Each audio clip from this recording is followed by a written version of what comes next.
우리 하나님 말씀 보도록 그렇게 하겠습니다. 하나님 말씀은 창세기 49장입니다. 창세기 49장 1절에서 7절까지 우리 같이 한번 맘목소리로 같이 읽겠습니다. 같이 읽습니다. 야곱이 아들들을 불러놓고서 일렀다. 너희는 모여라. 너희가 뒷날에 겪을 일을 내가 너희에게 말하겠다. 야곱의 아들들아, 너희는 모여서 들어라. 너희 아버지 이스라엘이 하는 말에 귀를 기울여라. 르우벤아, 너는 나의 맏아들이요 나의 힘, 나의 정력의 첫 열매다. 그 영예가 드높고 그 힘이 드세다. 그러나 거친 파도와 같으므로 또 네가 아버지의 침상에 올라와서 네 아버지의 침상을 더럽혔으므로 네가 으뜸이 되지는 못할 것이다. 시몬과 레위는 단짝 형제다. 그들이 휘두르는 칼은 난폭한 무기다. 나는 그들의 비밀 회담에 들어가지 않으며 그들의 회의에 끼어들지 않을 것이다. 그들은 화가 난다고 사람을 죽이고 장난삼아 소의 발목 힘줄을 끊었다. 그 노여움이 혹독하고 그 분노가 맹렬하니 저주를 받을 것이다. 그들을 애굽 자손 사이에 분산시키고 이스라엘 백성 사이에 흩어버릴 것이다. 아멘. 계속해서 우리 말씀 보도록 그렇게 하겠습니다. 49장 1절입니다. 우리 같이 한번 읽어볼까요? 같이 읽습니다. 시작. 야곱이 아들들을 불러놓고서 일렀다. 너희는 모여라. 너희가 뒷날에 겪을 일을 내가 너희에게 말하겠다. 여러분, 야곱이 아들들을 밑줄거 주시고, 네, 야곱이 아들들을 불러놓고 지금 이제 야곱의 나이 147세가 되어진 거예요. 그래서 하나님 부르실 때 되어지니까 마지막으로 자녀들 좀 축복해야 되겠다. 이제 그런 마음으로 12아들 불러놓고 말합니다. 거기서 보시면 그 밑에 너희가 뒷날에 겪을 일 밑줄 그어주시고, 그래서 앞으로 너희가 뒷날에 겪을 일들을 내가 말하겠다. 그래서 야곱의 유언 그리고 야곱의 예언 이렇게 말하기도 하고, 뿐만 아니라 그 내용이 축복의 내용이 야곱의 축복 이렇게 이야기도 하게 되어집니다. 우리가 지난주에 살펴봤던 것처럼 야곱의 삶을 한마디로 하면 야곱이 고백했던 것처럼 험악한 세월을 살았던 삶이었어요. 그런데 그 야곱의 삶은 복된 삶이었습니다. 왜냐하면 야곱은 12아들이 있었는데 12아들 가운데 한 아들도 잃어버리지 않고 전부가 다 하나님 나라의, 그리고 하나님 나라 이스라엘의 지파의 조상들이었어요. 아브라함도 이삭도 이 복은 누리지 못했습니다. 아브라함에게도 하갈이 낳은 이스마엘이 있었고 사라가 낳은 이삭이 있었고 그들가 낳은 6명의 아들이 있었어요. 그래서 총 8명의 아들이 있었는데 그 8명의 아들 가운데 하나님의 이제 나라를 이어받은 아들은 이삭 한 아들이었어요. 이삭에게는 쌍둥이 2아들이 있었습니다. 에사와 야곱이 있었는데 에서는 하나님께 떨어져 나갔고 그 다음에 야곱은 하나님 나라를 이어받게 되어졌어요. 그러나 오늘 야곱은 12아들이 있었어요. 12아들인데 한 아들도 잃어버리지 않고 전부 12아들이 이스라엘 나라를 이루고 12지파의 조상들이 이어지는 한 아들도 잃어버리지 않았습니다. 이렇듯이 아브라함과 이삭과 야곱을 보게 되어지면 야곱이 이렇게 자녀들을 하나도 잃지 않고 하나님 나라를 이어가는 이제 그런 축복이 되어졌는데, 그럼 야곱은 왜 험악한 삶을 살았다는데 그에게는 왜 이런 복이 임하게 되어졌는가? 여러 가지 설명하지만 하나를 딱 집어 이야기한다면 야곱의 기도입니다.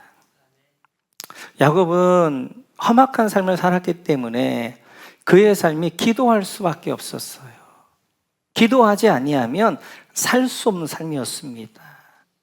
그래서 하나님 앞에 기도하고 기도가 쌓이자 그 기도가 자녀들을 이제 이렇게 다 구원하게 되어지고 12자녀가 모두가 다 하나님 나라 안에 거하게 되어지는 축복을 받게 되어졌어요.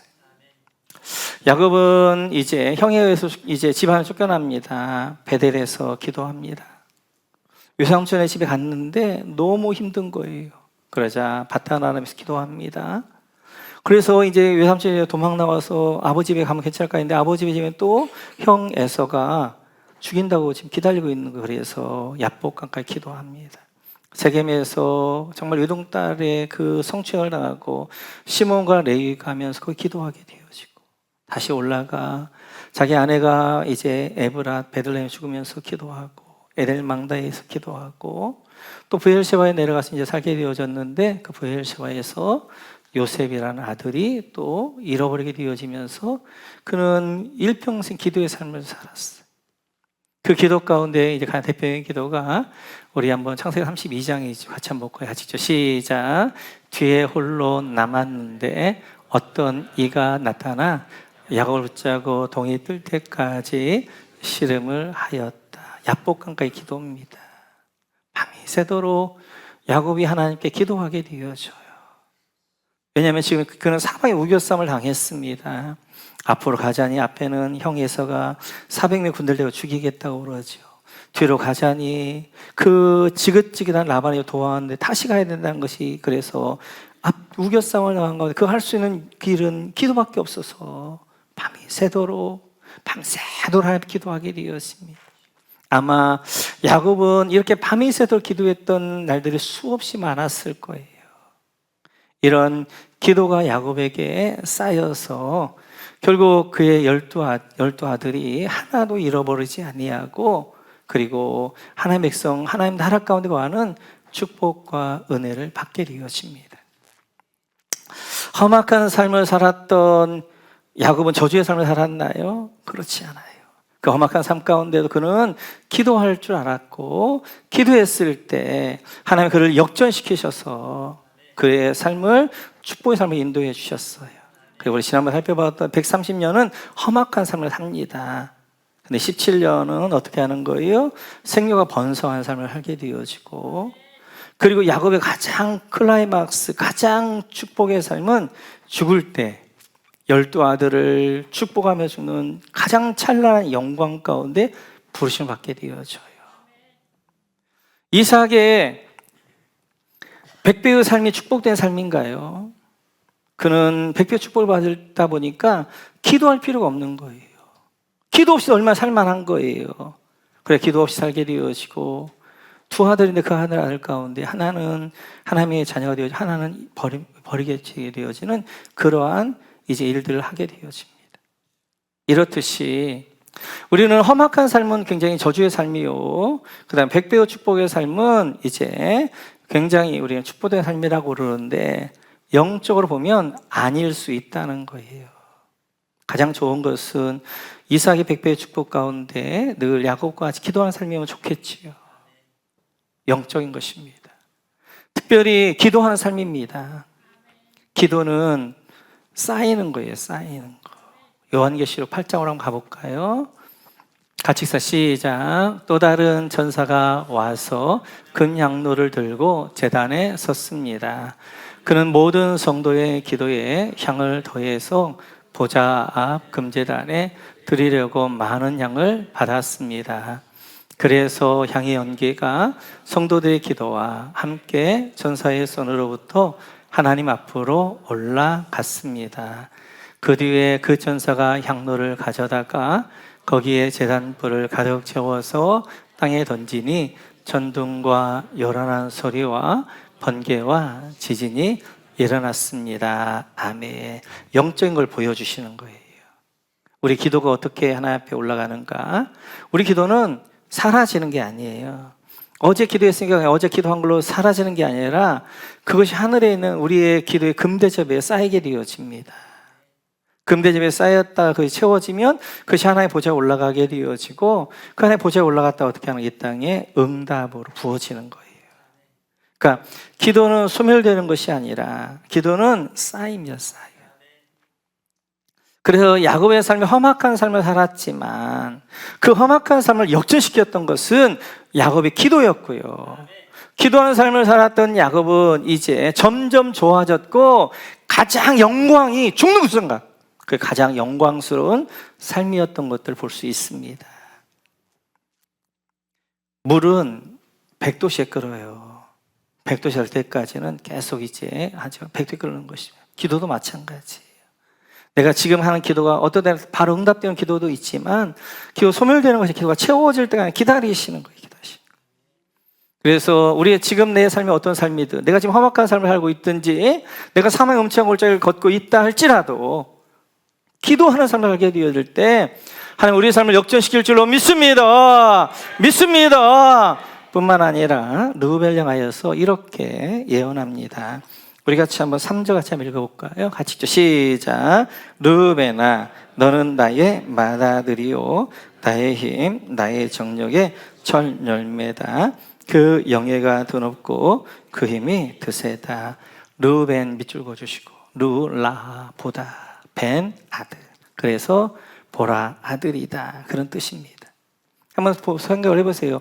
77살까지 이제 총각으로 살다가 그 다음에 바다만에 가서 첫눈에 반한 여인을 만납니다. 그래서 거기서 이제 그 여인 때문에 이제 7년을 봉사하게 되면서 84세에 레아에게서 큰아들 르우벤을 낳아요. 얼마나 기뻤던지 보라 아들이다 그러면서 그 아들 이름을 르우벤이라고 이름을 짓습니다. 그 르우벤을 가서 이렇게 이야기해요. 너는 나의 맏아들이요 밑줄 그어주시고 이 르우벤은 이제 야곱의 장자입니다. 맏아들 장자. 그 밑에 줄에 보면 그 영예가 드높고 그 힘이 드세다.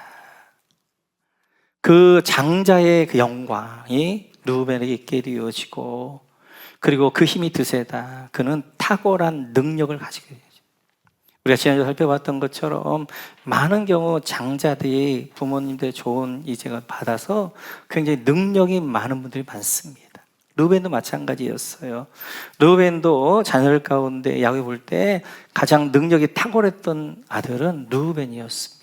그래서 그를 향하여서 너는 힘이 드세다, 너는 능력이 탁월하다라고 그렇게 그를 이야기합니다. 야곱은 자기 아들을 잘 파악할 줄 알았어요. 그러니까 장점이 뭔가 단점이 뭔가를 알고 그 장단점을 가지고 예언합니다. 유언하게 되어지는데 그러면서 4절에 이렇게 이야기하지요. 같이 읽죠. 시작.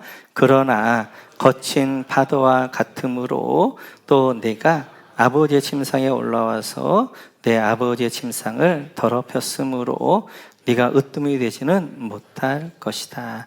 거친 파도와 같으므로 밑줄 그어주시고 칭찬했단 말이에요. 그러나 진짜 하고 싶은 이야기는 그러나예요. 그죠? 우리가 어떤 사람을 이야기도 이제 막 90까지 칭찬을 해.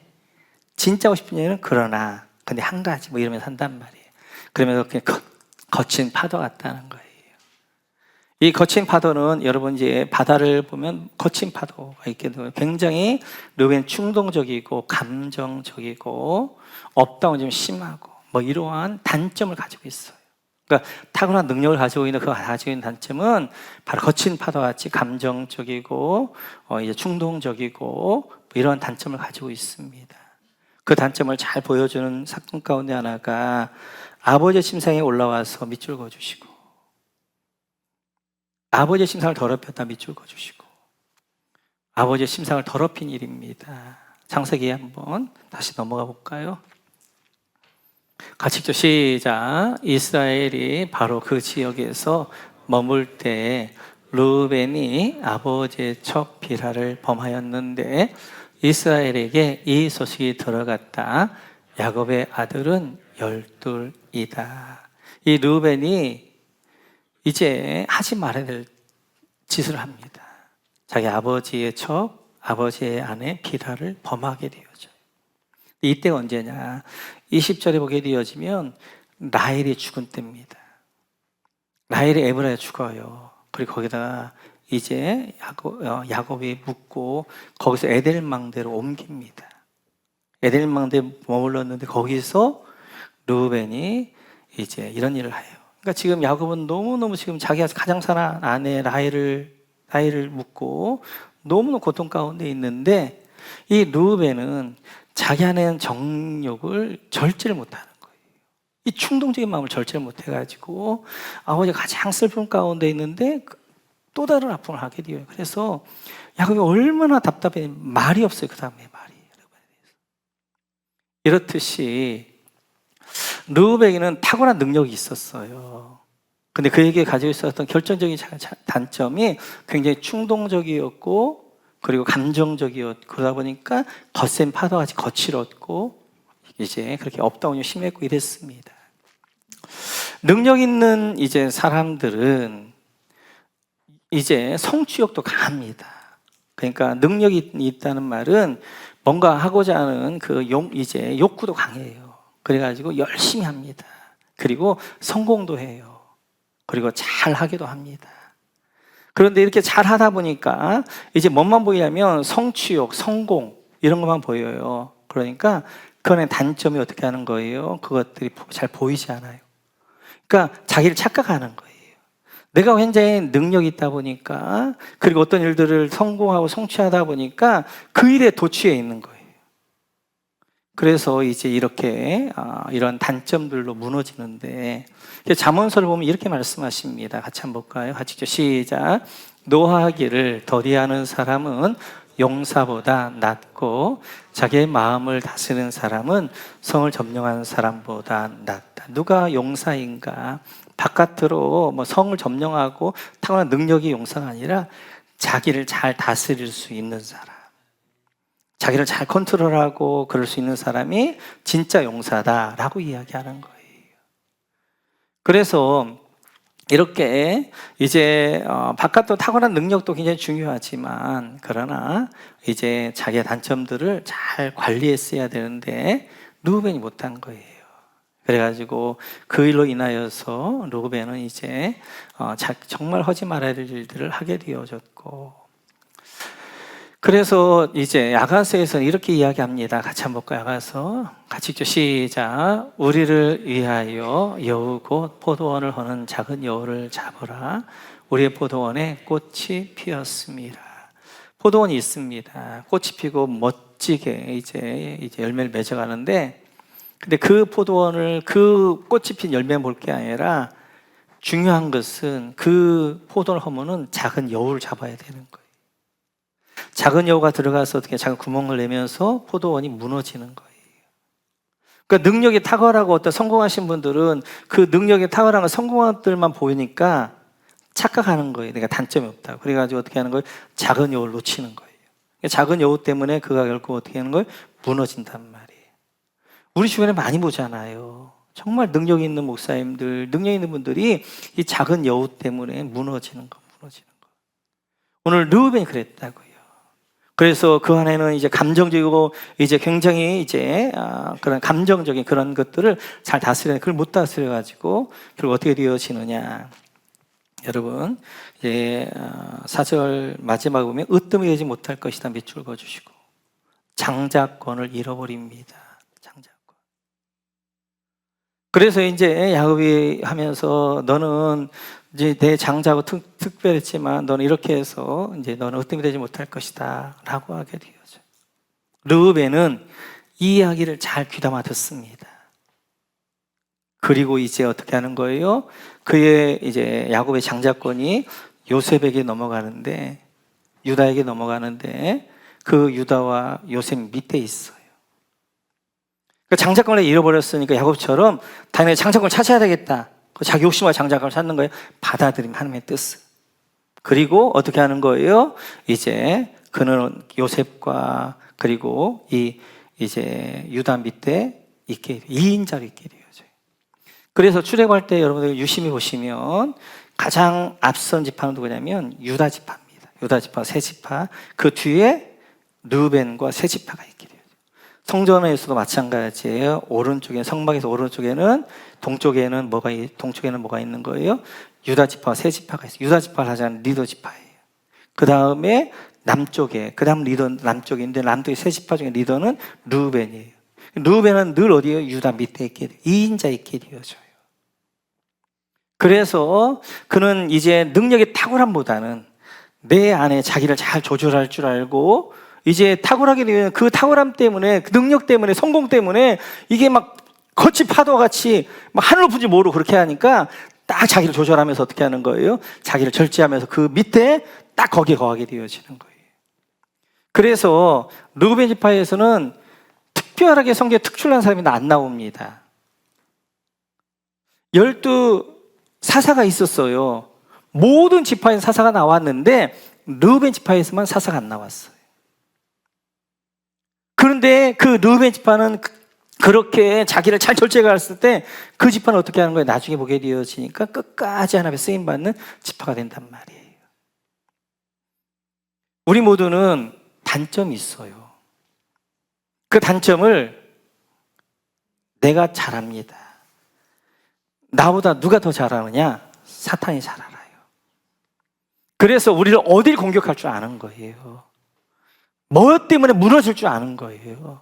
그래서 막 성공해가지고 막 탁월해 막 이러고 하고 있을 때 어떻게 하는 거예요? 전시갑주지 않을 때 딱 그 여우로 인하여서 나를 딱 치면서 어떻게 확 무너뜨린단 말이에요. 그래서 그걸 알았던 다윗은 이렇게 합니다. 같이 한번 볼까요? 같이 보겠습니다. 시작. 신하들은 이스라엘 온 나라 안에서 젊고 아름다운 처녀를 찾다가 수넴 처녀 아비삭을 발견하고 그 처녀를 왕에게로 데려왔다. 처녀는 대단히 아름다웠다. 그 처녀가 왕의 시중을 듣는 사람이 되어서 왕을 섬겼지만 왕은 처녀와 관계를 하지는 않았다. 다윗은 자기 약점을 아는 거예요. 그 약점이 정욕을 참지 못하는 거예요. 정욕을. 그래서 이제 옥상을 거닐다가 밧세바 목욕하는 여자를 보고 정욕이 일어나니까 주체를 못하는 거예요. 그래서 데려와라. 그래서 그 여인과 함께 범죄하게 되어지죠. 한 번 하려고 그랬는데 아이를 갖게 되어지면서 그 남편 우리아까지 죽이게 되어지는. 그래서 자기는 알아요. 다윗은 내가 여자 약하구나. 내가 정욕에 약하구나. 이걸 내가 절제를 못하는 거 알고 오늘 이제 나이 먹어서 아름다운 아비삭으로 어떻게 하는 거예요? 이제 다윗을 섬기도록 시중들로 했는데 그 여인과 관계하지 않는 거예요. 그 부분을 철저히 지키는 거예요. 자기 약점을 아니까 그 약점을 끝까지 지켜갑니다. 그래서 이제 그가 처음에는 이게 무너졌지만 그런 회개한 이후에는 그가 끝까지 자기를 잘 지켜갔던 것들을 볼 수 있어요. 우리도 마찬가지예요. 약점 없으면 신이 사람이 아니에요. 그 약점을 잘 알고 그 약점을 통해 사탄이 공격해 온단 말이에요. 나를 무너뜨린단 말이에요. 그래서 그 부분 약점을 잘 볼 줄 알고 그걸 잘 커버해낼 줄 알고 잘 조절할 줄 아는 것, 그것이 외부적인 능력과 탁월한 능력은 훨씬 더 중요합니다. 우리 모두가 오늘 르우벤과 같이 이런 연약함이 있고 약점이 있는데 잘 지켜가는 여러분 모두가 되시기를 주님의 이름으로 축원합니다. 뿐만 아니라 시몬과 레위를 향하여서 이렇게 이야기합니다. 우리 같이 한번 5절 같이 한번 읽어볼까요? 5절입니다. 같이 시작. 시몬과 레위는 단짝 형제다. 그들이 휘두른 칼은 난폭한 무기다. 시몬과 레위 밑줄 그어주시고 레위라는 동그라미 쳐주시고 레위를 중심으로 한 볼터인데요. 그 중에 뭐라고 말하고 있냐면 휘두른 칼은 난폭한 무기다. 이 시몬과 레위가 가지고 있는 칼은 난폭한 무기, 살인 무기라는 거예요. 살인의 칼이라는 거예요. 왜냐하면 그들은 3, 4장에서 이렇게 되어지죠. 같이 한번 볼까요? 하시죠. 시작. 사흘 뒤에 장정 모두가 아직 상처가 아물지 않아서 아파하고 있을 때 야곱의 아들들 곧 디나의 친 오라버니들인 시몬과 레위가 칼을 들고 성읍으로 쳐들어가서 순식간에 남자들을 모조리 죽였다. 이제 세겜에서 세겜이 자기의 친동생 이제 디나를 성폭행하니까 이제 이 레위하고 시몬이 분노하게 되어지고 가짜 언약을 해보면서 그 다음에 할례 받고 할 때 이제 가장 힘들다 다 남자를 죽입니다. 그래서 오늘 야곱 이야기하는 것처럼 너의 칼은 잔해하는 도구 살인의 칼이다라고 이야기해요. 그리고 그들 향하여서는 이렇게 예언합니다. 같이 한번 볼까요? 7절입니다. 같이 시작. 그 노여움이 혹독하고 분노가 맹렬하니 저주를 받을 것이다. 그들은 야곱 자손 사이에 분산시키고 이스라엘 백성 사이에 흩어버릴 것이다. 노여움이 혹독 밑줄 그어주시고 분노가 맹렬 밑줄 그어주시고 저주를 받을 것이다. 하나님의 노여움과 분노가 그들에게 맹렬한 거예요. 그래서 저주를 받을 것이다. 그렇게 말합니다. 지금 아들들 마지막 죽으면서 아들들을 향하여서 이야기하는데 축복을 해야 되는데 오늘 그들 향하여서 마치 저주 같은 것들을 선포해요. 이 레위하고 시므온은 마음이 잘 맞았던 것 같아요. 마음이 잘 맞는 누군가 있으면 좋지요. 근데 그 사람들이 같이 마음을 맞아서 하나님께 가까이 나가야 되는데 시몬과 레위는 마음이 잘 맞았지만 그들이 어떻게 하는 거예요? 살인하고 나쁜 짓 하는데 마음이 잘 맞았어요. 그러면 안 됩니다. 그래 하나님 오늘 흩어버리겠다는 거예요. 때때로 흩어버린 것도 좋습니다. 그래서 내 주변에 내가 마음이 잘 맞는 사람과 함께 있을 때 내가 더 믿음으로 가까이 나가나 아니면 내가 더 죄악으로 가까이 나가나 보시고 흩어질 사람이 있고 또 이제 뭉쳐야 될 사람도 있게 되어지는 거예요. 자, 오늘 이들 이제 이렇게 야곱은 레위하고 시므온을 특별히 레위를 가리켜서 이제 저주받을 것이다 그렇게 했는데 신명기에 가보면 또 레위 지파를 향한 모세의 이제 유언이 나옵니다. 같이 한번 볼까요? 같이죠. 시작. 레위 지파를 두고서 그는 이렇게 말하였다. 레위에게 주님의 둠밈을 주십시오. 주님의 경건한 사람에게 우림을 주십시오. 주님께서 이미 그를 마사에서 시험하시고 무리바 물가에서 그를 다투셨습니다. 레위 지파를 향해서 어떻게 기도하냐면 축복하냐면 저들에게 둠밈과 우림을 주라고 그렇게 축복합니다. 우림과 둠밈은 뭐냐면 대장의 옷 가운데 흉패가 있어 이렇게 앞치마 같은데 거기에 뚫렸는데 거기에 이제 둠밈과 우림을 넣습니다. 그걸 가지고 어떻게 하는 거예요? 주사를 가지고 하나님의 뜻을 이제 구하게 되어지는 거예요. 우림과 둠밈을 달라는 말은 레위 지파가 제사장 지파가 될 것이라는 거예요. 자, 야곱이 레위를 유언할 때에는 저주를 그런데 모세가 레위 지파를 이제 예언할 때는 제사장 지파 최고 영광의 지파로 그를 축복한단 말이에요. 그러면 이 저주에서 어떻게 축복이 되어졌는가? 창세기 49장하고 신명기 33장 안에 어떤 일이 있었는가? 뭔가 있었어요. 그랬을 거 아니에요. 거기에 크게 세 가지 정도가 있었어요. 같이 한번 출애굽기로 한번 가볼까요? 같이 읽죠. 시작. 모세는 진 어귀에 서서 외쳤다. 누구든지 주님의 편에 설 사람은 나에게로 나오십시오. 그러자 레위의 자손이 모두 그에게로 모였다. 그가 또 그들에게 말하였다. 이스라엘의 주 하나님이 이르시기를 너희는 각기 허리에 칼을 차고 진의 이문에서 저문을 오가며 저마다 자기의 친족과 친구와 이웃을 닥치는 대로 찔러 죽여라 하십니다. 레위 자손이 모세의 말대로 하니 바로 그날 백성 가운데서 어림잡아 3,000명쯤 죽었다. 이제 하나님이 이스라엘과 언약을 맺고 언약을 체결하기 위해서 모세를 시내산에 부르십니다. 40일 동안 가 있는 동안에 밑에서 아론을 중심으로 해서 금송아지를 만들어 놓고 이 금송 우리를 애굽에 인도했다 여호와다라고 하면서 우상 숭배하는 거예요. 하나님 빨리 내려가 보라는 거예요. 모세가 내려가 보니까 난리가 아닌 거예요. 그래야 모세가 말합니다. 너희 가운데 하나님 편에 쓸 자 나와라. 그때 누가 나오면 레위 지파가 나옵니다. 너희 허리에 칼을 차라. 그리고 가면서 누구 찔러 죽여라. 그래서 찔러 이제 죽여 3,000명이 죽었다는 거예요. 이 부분은 제가 이제 이 부분이나 한 부분들은 출애굽기 제가 잘 설명을 드릴게요. 이건 지금 저들이 어떻게 하나 제물 되어져서 지금 이스라엘 백성이 다 죽어야 되는데 3,000명의 죽음으로 하나님의 진노가 멈추어지게 되죠. 그러니까 레위가 들었던 칼은 살인의 무기였어요. 자기 분노 때문에 자기 감정 때문에 어떻게 하는 거예요? 가서 이제 언약을 맺었던 사람들을 죽였습니다. 그러나 오늘 레위 지파가 들었던 이제 이 칼은 하나님의 공의와 정의의 칼이었어요. 그리고 이 칼들로 인하여서 저주가 멈춰지게 되어져. 하나님을 위한 칼이었어요. 동일한 칼이었지만, 그러나 이제 이렇게 자기 분노 때문에 살인의 칼이 되었을 때 저주였지만, 그러나 이제 하나님을 위하여서 하나님의 분노 때문에 하나님의 저주를 끊는 그 일들을 위하여서 했을 때 이것은 살인의 칼이 아니라 정의의 칼이 되었던 것도 볼 수 있어요. 뿐만 아니라 민수기에서 보면 계속 이런 것도 나오죠. 같이 한번 볼까요? 하시죠. 시작. 이스라엘 자손이 회막 어귀에서 통곡하고 있을 때 이스라엘 자손 가운데서 한 남자가 모세와 이스라엘 자손 온 회중이 보는 앞에서 한 미디안 여자를 데리고 집으로 들어갔다.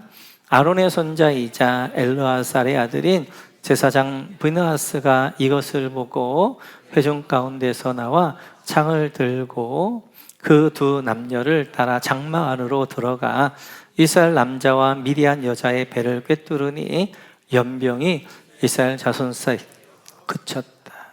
지금 이제 바알볼이 있던 일이에요. 이제 광야 40년을 지나서 있는데 모압 여인들이 워낙 아름답게 미혹하니까 그들이 미혹되어져서 이제 이스라엘 남자하고 모압 여인들하고 음란이 있게 됩니다.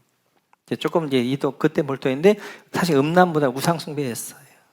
그래 하나님의 저주가 내려가지고 지금 막 사람들이 전병에 죽어가고 있습니다. 그런데도 한 남자가 어떻게 하는 거예요?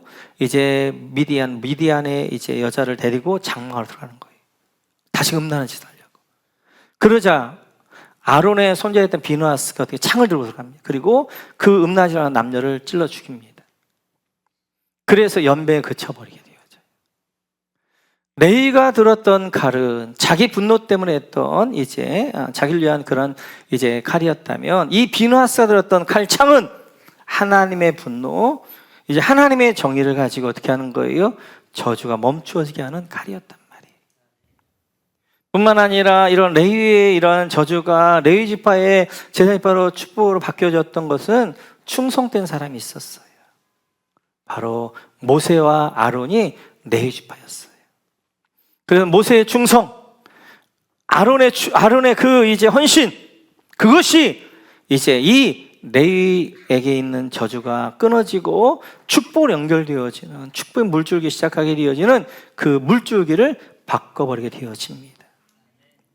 이렇듯이 오늘 이제 레위는 마치 이제 그는 이러한 이제 죄 때문에 저주가 그런 예언되어졌었는데 그 저주를 하나님 역전시키시는 거예요. 역전시킬 때 그 안에는 하나님을 향한 정의의 칼을 들고 이제 하나님의 그 이제 분노를 가지고 하나님 편에 섰던 레위 지파가 있었고 모세와 아론의 충성선함이 있었기 때문에 하나님 그들을 통하여 역전시키셔서 이 저주가 어떻게 하면 축복으로 바뀌어지게 되어지는 역사가 있었습니다. 동일한 칼이지만 그 칼이 어떻게 쓰이냐에 따라서 저주가 될 수도 있고 그것이 축복의 도구가 될 수도 있고 우리의 달란트들이 있는데 그 달란트들이 어떻게 쓰이냐에 따라서 그것이 죄의 병기로 쓰이면 죄 짓는 일 많이 이루어지지만 의의 병기 하나님께 드려지게 될 때 그 우리를 통하여서 하나님은 하나님 나라와 축복의 통로로 우리를 사용하시게 되어지는 것입니다. 오늘 계속해서 이제 7절을 보게 되어지면 마지막에 이렇게 되어져 있어요. 이스라엘 백성 사이에 흩어버릴 것이다. 그래서 이제 시몬과 레위의 자손 흩어버릴 것이다라고 그렇게 이제 유언하고 예언합니다. 그 야곱의 예언처럼 시몬 지파나 레위 지파가 흩어진 지파가 되어져요. 그래서 여호수아 보면 땅을 정복하고 땅을 분배할 때 이렇게 합니다. 같이 한번 보고 여호수아 와서 같이 시작. 두 번째로 시몬 자손 지파의 각 가문의 몫을 결정할 제비를 뽑았다. 그들의 유산은 유다 자손의 목 가운데에서 차지하였다. 땅을 다 정복하고 분배할 때입니다. 유다가 굉장히 넓은 땅을 이제 갖게 되어진 유다가 한 땅을 내놓아요. 그래서 제비 뽑아서 그 땅에 누가 뽑히냐면 시몬 지파 뽑혀요. 시몬 지파가 유다 지파 안에 있는 땅을 얻게 되어집니다. 근데 시간이 지나면서 이 시몬 지파는 어디론가 사라져요. 어떻게 할 수 있냐면 남북이 나눠질 때 지형으로 베냐민과 유다가 합쳐서 남유다를 이루거든요. 사실은 시몬 지파까지 세 지파가 있어야 되는데 두 지파밖에 없는 거예요. 사라진 거예요. 사라진 거. 뿐만 아니라 레위도 하나님이 흩으십니다. 같이 한번 13장 같이 시작. 그러나 레위 지파에게는 모세가 유산을 주지 않았다. 하나님이 그들에게 말씀하신 대로 주 이스라엘 하나님이 바로 그들의 유산이기 때문이다. 12지파에는 다 땅을 줬는데 레위 지파는 땅을 안 줬습니다. 그걸 하나님 뭐라 말씀하면 내가 너희의 유산이야. 내가 너희의 이제 축복의 땅이야. 그리고 하나님이 그들의 유산 되어 주십니다. 땅을 안 줘요. 그들에게는 어떻게 하느냐? 여호수아서 같이 볼까요? 같이 시작. 이스라엘 자손이 차지한 유산의 땅 가운데서 레위 사람이 얻은 것은 모두 48개의 성읍과 거기에 딸린 목장이었다. 이제 이들에게는 어떻게 하면 땅을 안 주고 성읍을 줘요. 성을 줘요. 그래서 48성읍. 그래서 한 지파에 4개의 성읍들을 줍니다. 그래서 레위 지파가 다 흩어버려요. 그래서 이제 12지파 안에 48성이 흩어 살게 되어져요. 너희들은 땅을 안 준 이유는 농사하지 마. 대신 너희들은 율법 연구, 말씀 열심히 연구해가지고 그 백성들의 말씀을 가르쳐. 하나님의 말씀을 가르쳐서 저들이 말씀대로 살게 해줘. 그래서 그들이 어떻게 하는 각 지역, 지파마다 그들을 어떻게 하는 48성에서 섞어서 어떻게 하는 그들로 하여금 그 지방에 있는 사람들을 말씀을 가르치고 하나님의 뜻을 가르치도록 하셨단 말이에요. 오늘 시몬도 흩었어요. 그리고 이제 레위도 흩었어요. 근데 시몬이 흩어지면 저주의 흩어짐이었어요. 그러나 레위의 흩어짐은 축복의 통로로서의 흩어짐이었어요. 그럼 동일하게 이제 야곱에게 유언받을 때는 흩어질 것이라 했는데 왜 이렇게 이제 하나는 저주의 흩어짐이고 하나는 축복의 통로로 흩어짐인가? 그걸 잘 보여주고 있는 것이 민수기입니다. 같이 한번 볼까요? 같이 보여요. 시작. 미디안 여자와 함께 죽은 그 이스라엘 남자는 시몬 가문의 지도자인 살루의 아들 시므리이다. 그와 함께 죽은 미디안 여자는 미디안에 있는 한 가문의 종파 우두머리인 수르의 딸 고스비이다. 이제 비나스가 죽였던 그 남녀, 하나님의 저주의 전염병 가운데서도 한 여자를 데리고 갔던 그 남자가 누구냐면 시몬 지파의 지도자였어요. 그 지도자인 살루의 아들입니다. 시므리였어요. 그 여인은 누구였어요? 바로 이 미디안의 한 가문의 종파의 우두머리였던 수르의 딸 고스비였어요. 지금 이제 이 하나님을 이제 음란하고 이 하나님을 하는 우상숭배 누가 앞장섰냐? 시몬 지파 앞장서요. 여러분들이 민수기를 보면 1차 이제 그 백성들을 셀 때 시몬 지파를 보시면, 그리고 2차 이제 그 수계를 이제 할 때 숫자를 보면 시몬 지파는 확 줄어버립니다. 이때 24,000명이 죽는데 대부분이 누구냐면 시몬 지파였어요. 그 정도 확 줄어버리게 되어져요. 이렇듯이 시몬 지파는 죄진이를 앞장섰단 말이에요. 그런데 레위 지파였던 비느하스는 그 하나님의 저주를 끊는, 그래서 그가 어떻게 하냐, 비느하스가 창을 가지고 가가지고 그 남녀를 찔러 죽여가지고 저주를 끊게 하는 그런 일을 했단 말이에요. 그랬을 때 한 지파는 이렇게 저주의 흩어짐이, 한 지파는 축복의 통로의 흩어짐이 되었던 것을 볼 수 있습니다. 우리 하나님은 전능하는 줄 믿습니다. 그리고 역전시키는 하나님 줄 믿습니다. 오늘 이제 야곱도 마찬가지고 오늘 르우벤도 마찬가지고 레위도 마찬가지란 말이에요.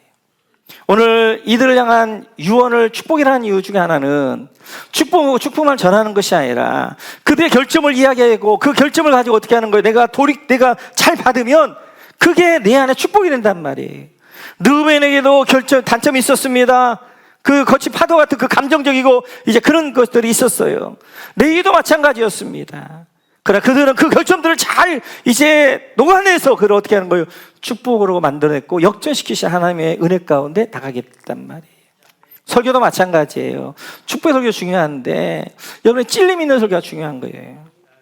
여러분 단점을 얘기하는 설교가 중요한 거예요. 어떻게 목사님이 내가 어떻게 그걸 알았지? 그걸 어떻게 저렇게 설교하지? 나 때리려고 아닙니다.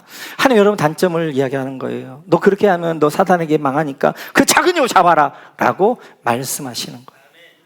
오늘 야곱은 기도를 통하여서 그의 삶을 하나님 역전시키셔서 갈수록 좋아지는 그런 삶이 이루어졌고, 르벤과 레이도 하나님이 처음에는 저주였지만 역전시키셔서 하나님의 축복의 통로로 함께 사용하여 주셨습니다. 오늘 야곱을 보면 근데 한 가지 아쉬움이 있어요. 그 아쉬움은 야곱은 뭔 일이 터져야 기도를 해요.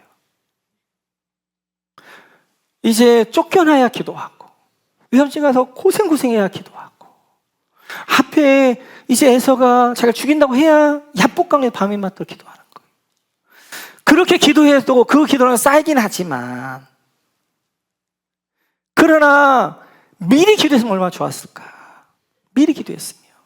성도 중에는 정비형 성도가 있는가 하면 수리형 성도가 있습니다. 인생 가운데 어떤 사람은 꼭 자동차가 고장 나야 정비소 가는 사람이 있어요. 그래서 이놈들 수리형이야. 그래서 뭔 일 꼭 터져야 기도해. 물론 뭔 일이 터져도 기도하지 않는 사람이 많습니다. 뭔 일이 터지면 기도하는 것도 귀하지만 더 중요한 건 수리형 성도예요. 미리미리 기도를 준비하는 거예요. 미리미리 기도를 쌓아놓는 거예요. 그리고 그 기도가 우리의 삶을 살아갈 때 훨씬 더 우리의 삶 가운데 스무스하게 하십니다. 저는 목사의 가장 큰 축복 가운데 하나가, 목사 새벽 예배 안 나면 어떻게 하겠어요. 그러니까 저는 밤에 잠을 못 자더라도 몇 시간 자더라도 어떻게든 새벽 예배 나온단 말이에요. 그리고 그 시간에 몇 시간 앉아 있습니다. 그 시간들이 쌓이니까 저도 어려움이 많지요. 근데 요즘 느끼는 것은 그 어려움들 넘어가는데 어렵지가 않아요. 스무스하게 이렇게 넘어갑니다. 계속 기도가 쌓이게 되어지니까. 마찬가지예요. 여러분들 어떤 일이 터져서 기도할 때는 상처뿐이 영광이란 말이에요. 터지기 전에 미리미리 새벽자단 쌓고 미리미리 기도하고, 그럴 때 여러분의 삶도 우리는 언덕들을 만들 수 있어요. 근데 그때 그것들 이겨나갈 수 있는 건 기도예요. 기도. 우리 자녀 살아갈 때 어려움들이 있을 수 있습니다. 그 어려움들을 자녀들이 좀 스무스하게 넘어갈 수 있는 것은 부모들의 기도란 말이에요. 부모의 기도가 쌓였을 때 자녀에게 스무스하게 넘어가게 되어지는 거예요. 우리 모두는 하나님이 기도를 통해 역전시키시는데, 이렇게 이제 수리형 성도가 아니라 정비형 성도, 미리미리 기도할 줄 아는 여러분 되시기를 주님의 이름으로 축원합니다.